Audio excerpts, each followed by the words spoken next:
Hi everyone, আমি ঋতু প্রিয়া আর আমার চ্যানেলের নতুন একটি ব্লগে আপনাদের জানাই অনেক অনেক ওয়েলকাম। উত্তরাখণ্ড রুড়কিতে আজকে আমাদের ডে 3 এবং আজকে দিনটা ভীষণ স্পেশাল।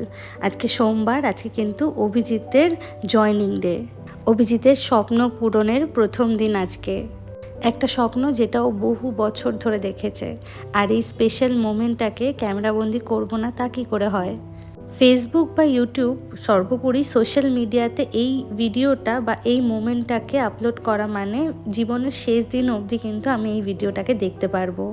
এই সাইকেলটা অভিজিৎ গতকাল এখানকারই একটি সাইকেল স্টোর থেকে কিনেছে, তা তো আপনাদের গতকালই দেখিয়েছি। আমরা এখন আছি গেস্ট হাউসে এবং গেস্ট হাউস থেকে জাস্ট 1 মিনিটের দূরত্বেই কিন্তু অভিজিতের ডিপার্টমেন্ট।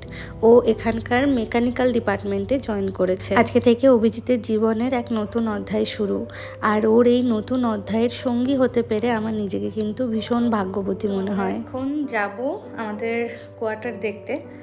অভিজিতের আজকে জয়নিং, ও সকাল সকাল বেরিয়ে গেছে ডিপার্টমেন্টে যা যা প্রসেস আছে অ্যাডমিনিস্ট্রেটিভ সেই কাজগুলো মিটিয়ে ও আমাকে কল করবে। ও কল করলেই আমি বেরিয়ে যাব ওখান থেকে একসাথে। আজকে আমরা 3টে ঘর দেখব। একটা হচ্ছে Himgiri apartment, new teacher hostel এবং ওল্ড টিচার হোস্টেল।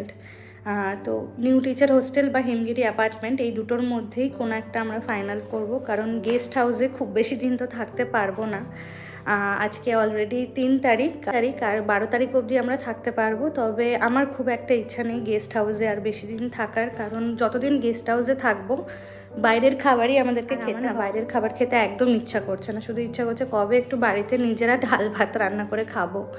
তো সেই জন্য তাড়াতাড়ি করছি যাতে ঘরটা তাড়াতাড়ি পেয়ে যাই আমরা।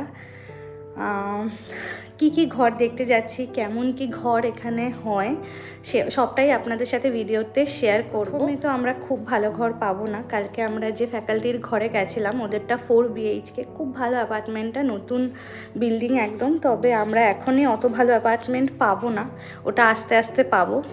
মানে অভিজিতের প্রমোশন হতে হতে তারপরে গিয়ে আমরা হয়তো ভালো অ্যাপার্টমেন্ট পাবো। তো এখন যে কোয়ার্টারটা পাবো সেখানেই আমাদের মানে গুছিয়ে থাকতে হবে। দেখা যাক কেমন। একটা কোয়ার্টার পেয়ে গেলে সেটা 2 বছরের আগে ছাড়া যায় না, তো সেই জন্য এটা একটু প্রবলেম। তো দেখা যাক কেমন কি ঘর থাকে, সবটাই ভিডিওতে শেয়ার করব। আমার বলাতে একটু ভুল হয়েছে, সেটা হচ্ছে এখনই আমরা সরকারি কোয়ার্টার পাবো না, আমরা এখন একটা ট্রানজিট অ্যাকোমোডেশন পাবো, যেটা কিনা কোয়ার্টার পাওয়ার আগের প্রসেস। তো আমরা এখন এসছি ওল্ড টিচার হোস্টেলে। এইটা 2 BHK, তবে এখানে একটাই টয়লেট রয়েছে। আমাদের প্রায়োরিটি ছিল 2 BHK, কারণ আমার যেহেতু শাশুড়ি মা এবং শাশুড়ি মায়ের মাকেও আনার ইচ্ছা ছিল। তবে এখানে 2 BHK হলেও ঘরগুলো ভীষণই ছোট। রান্নাঘরটা স্ট্যান্ডার্ড সাইজ, আর রান্নাঘরের কন্ডিশান দেখতেই পাচ্ছেন। যেহেতু সরকারি কোয়ার্টার, আমাদের কাছে হ্যান্ডওভার করার আগে কিন্তু এগুলো পুরোটাই ডিপ ক্লিন হবে। অনেক বছর ধরে আসলে এই ঘরটা বন্ধ ছিল, সেই কারণে ঘরটার এরকম আর কি অবস্থা। আর এই যে এই জায়গাটা হচ্ছে ড্রয়িং এরিয়া, আর আমার ডান দিকে রয়েছে মেন বেডরুম, আর আমার বাঁ দিকে এই ছোট্ট ঘরটাতে রয়েছে কিন্তু সেকেন্ড বেডরুম। মেন বেডরুমের সাথে কিন্তু একটা অ্যাটাচ ব্যালকনিও আছে। ব্যালকনি থেকে ভিউটা কিন্তু বেশ সুন্দর, মানে বেশ গ্রিনারি রয়েছে। চলুন আপনাদের আগে ছোট ঘরটা দেখাই। এখানে রয়েছে একটা কমন টয়লেট। তো এই একটা টয়লেটের জন্যই এই ঘরটা আমাদেরকে ক্যান্সেল করতে হয়, কারণ 4 জন মানুষ একটা টয়লেট, ভীষণই অসুবিধা হয়ে যাবে। প্লাস এই ঘরটাও প্রচণ্ড ছোট, মানে আমি নিজের মতো করে ঘরটাতে কিছুই সাজাতে গোছাতে পারবো না। এখানে একটা ছোট্ট ওয়ার্ড্রপ সিস্টেম করা রয়েছে।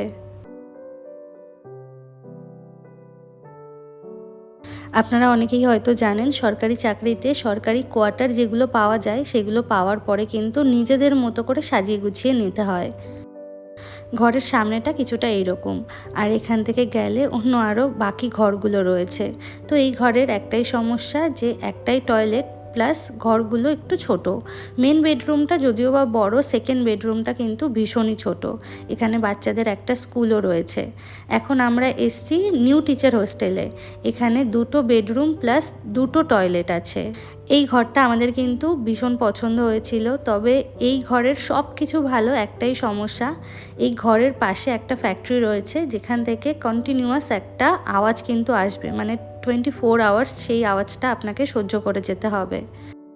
4-5 ঘন্টা আওয়াজের ব্যাপার হলে সেটা তবুও মানা যায়, কিন্তু 24 আওয়ার্স একটা আওয়াজ যদি কানে সবসময় চলতে থাকে তাহলে কিন্তু সেটা সহ্যের বাইরে চলে যায়। তো সেই কারণে এই ঘরটা আমাদের পছন্দ হলেও শুধুমাত্র ওই আওয়াজের জন্য এই ঘরটাকে আমাদের ক্যান্সেল করতে হয়। এখানে দেখুন ঘরের সাইজটা কিন্তু বেশ বড় রয়েছে। এটা হচ্ছে সেকেন্ড বেডরুম, যার সাথে একটা অ্যাটাচ ওয়ার্ড্রপ রয়েছে, আর এর একদম পাশেই কিন্তু একটা ওয়াশরুমও রয়েছে। চলুন আস্তে আস্তে আপনাদেরকে দেখাবো। এখানে যেই দাদা আমাদের ঘর দেখাতে নিয়ে এসছে সে বলছে দরজা বন্ধ করে রাখলে, মানে দরজা জানালা বন্ধ করে রাখলে আওয়াজ অনেকটাই কম আসে। তবে দেখলাম খুব একটা কম যে হয় সেটা না, মানে কিছুক্ষণের জন্য সহ্য করার হলে সেটা ঠিক আছে, তবে পুরো দিনের জন্য সহ্য করতে হলে কিন্তু আপনার অবশ্যই বিরক্তি চলেই আসবে। এটা হচ্ছে মেন বেডরুম, যার সাথে একটা অ্যাটাচ টয়লেট আছে। টয়লেটটাও মোটামুটি বড় সাইজের, মানে ঠিকঠাকই আছে। প্রথম আমরা যেহেতু জয়েন করেছি তো সেই কারণে যেটুকু পাচ্ছি এটাই আমাদের কাছে অনেক।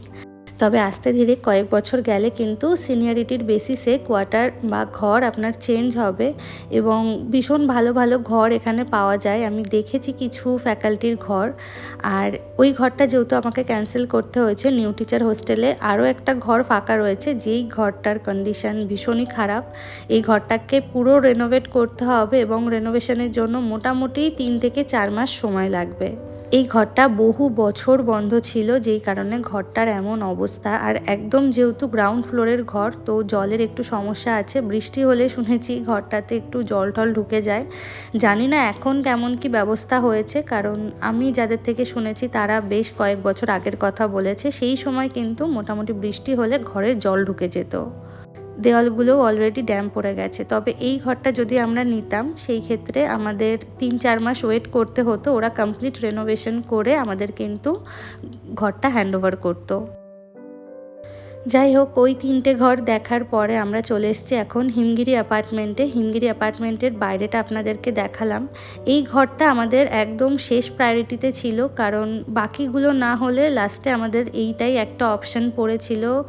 আর এটা লাস্ট অপশান বলার কারণ হচ্ছে এটা 1 BHK অ্যাপার্টমেন্ট। এই অ্যাপার্টমেন্টটা নিলে এই মুহূর্তে আমার শাশুড়িমা এবং শাশুড়িমার মাকে আনতে পারবো না, আর সেই কারণে এটা আমাদের লাস্ট প্রেফারেন্স ছিল। যদিও এটা ট্রানজিট অ্যাকোমোডেশন, এমনও হতে পারে এটাতে হয়তো আমরা 2 থেকে 3 মাস থাকবো, আবার এমনও হতে পারে হয়তো আমাদের 1 থেকে 1.5 বছর বা 2 বছরও থাকতে হতে পারে। এই যেই দাদা এখন আমাদের ঘর দেখাচ্ছে ইনি হলেন এই হিমগিরি অ্যাপার্টমেন্টের সুপারভাইজার। তো ইনি সব ঘরগুলো আমাদের ঘুরে ঘুরে দেখাচ্ছিলেন। এই যে অ্যাপার্টমেন্টটা এখন দেখাচ্ছি এটা 2017 সালে তৈরি হয়েছে, এবং তারপরে বহু ফ্যাকাল্টিরা আগে এখানে এসেছেন, তারপরে হয়তো পার্মানেন্ট কোয়ার্টার পেয়ে অন্য ঘরে গেছেন। তো অবভিয়াসলি আমি নতুন না যে এই ঘরগুলো ইউজ করব, এই ঘরগুলো অলরেডি ইউজড। এই হিমগিরি অ্যাপার্টমেন্টেই 2টো ঘর খালি আছে, একটা হচ্ছে 101 আর একটা হচ্ছে 104। তো আমরা প্রথমে এসেছি 101-এ। আর ঘরটা মোটামুটি ভালো, যেহেতু নতুন ঘর সেরকমভাবে কোনো সমস্যা নেই। একটু নোংরা রয়েছে যেগুলো আমাদেরকে হ্যান্ডওভার করার আগে অবভিয়াসলি পুরো ডিপ ক্লিন করেই দেবে। আমরা এখন আছি হিমগিরি অ্যাপার্টমেন্টের কিচেনে। কিচেনটা কিন্তু বেশ বড়সড় আছে, তবে কিচেনটাতে কোনো রকম ইন্টেরিয়র করা নেই। যদি আমাদের কোনো কিছু অ্যাড করাতে হয় সেগুলো আমাদের নিজেদের থেকেই অ্যাড করাতে হবে। এই বাইরে একটা ছোট্ট ব্যালকনি আছে, আর এখানটা রয়েছে একটা ডাইনিং প্লাস ড্রয়িং রুম। খুব বেশি বড় প্যাসেজ নয়, ছোটোর মধ্যেই। আর এখন আমরা আছি 104 নম্বর অ্যাপার্টমেন্টে। এটাতেও সেম প্যাটার্ন, একটাই ডিফারেন্স ব্যালকনি থেকে ভিউটা। ওই আগের যে অ্যাপার্টমেন্টটায় গেলাম ওটাতে হচ্ছে ব্যালকনি থেকে মেন রোডের ভিউটা পাওয়া যায়, আর এখানে হচ্ছে পুরো অ্যাপার্টমেন্টের ভিউটা পাওয়া যায়। আমার কিন্তু এই ঘরটা মোটামুটি ভালোই লেগেছে, তবে ঘরে অনেক কিছু চেঞ্জেস করাতে হবে, যেগুলো আমরা ঢোকার আগেই এই দাদাকে বলেছি করিয়ে দিতে।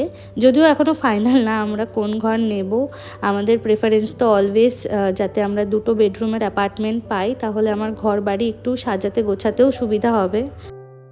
আর এই অ্যাপার্টমেন্টটা নিলে আরও একটা বেনিফিট হচ্ছে কিছু ফার্নিচার ওরা দেবে। এই যেমন দেখছেন বেড, একটা ডাইনিং টেবিল, একটা সোফা, এগুলো কিন্তু ওরা দেবে। এবার আমি নিতে চাইলে নিতে পারি, না হলে আমি নাও নিতে পারি।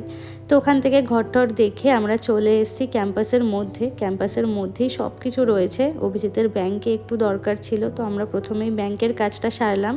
তারপর বাড়িতে এসে লাঞ্চটা করে অভিজিৎ আবার বেরিয়ে যাবে। আজকে লাঞ্চের জন্য জোম্যাটো থেকে খাবার অর্ডার করেছিলাম।